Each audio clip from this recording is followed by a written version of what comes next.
जय माता दी दोस्तों, आप सभी को गुप्त नवरात्रि की ढेर सारी शुभकामनाएं। हम जानेंगे कि गुप्त नवरात्रि में किन देवियों की पूजा की जाती है।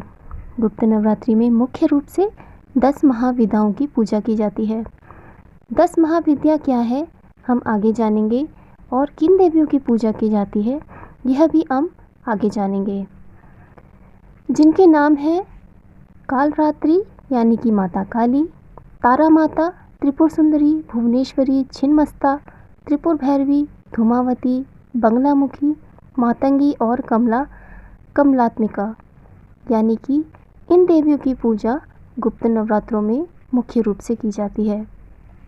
यह पूजा गुप्त रूप से की जाती है, जबकि सामान्य नवरात्रि में नवदुर्गा के शैलपुत्री, ब्रह्मचारिणी, चंद्रघंटा, कुष्मांडा, स्कंद माता, कात्यायनी, कालरात्रि, महागौरी, सिद्धिदात्री इन देवियों की पूजा की जाती है।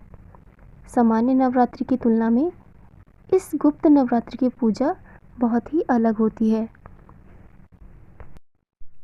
आगे हम गुप्त नवरात्रि की 10 महाविद्याएं उन देवियों के बारे में जानेंगे जिनकी पूजा गुप्त नवरात्रि में की जाती है। पहली है माता काली, भय और शक्ति की देवी। दूसरी है माता तारा, जो ज्ञान और मुक्ति प्रदान करने वाली है। तीसरी माता है माँ त्रिपुर सुंदरी, जो सौंदर्य और ऐश्वर्य की देवी है। चौथी है माँ भुवनेश्वरी, जो ब्रह्मांड की स्वामिनी है। पांचवी है माँ छिन्नमस्ता, जो आत्म बलिदान और चेतना की देवी है। और छठी माता है माँ त्रिपुर भैरवी, जो उग्र रूप लेकिन तप और साधना की देवी है। सातवीं माता है माँ धूमावती, जो विधवा रूप में है और जो कष्टों को हरती है। आठवीं माता है माँ बंगलामुखी, जो शत्रुओं का नाश करती है और स्तंभन शक्ति प्रदान करती है। नवीं है माँ मातंगी, जो वाणी, संगीत और कला की देवी है। 10वीं है माँ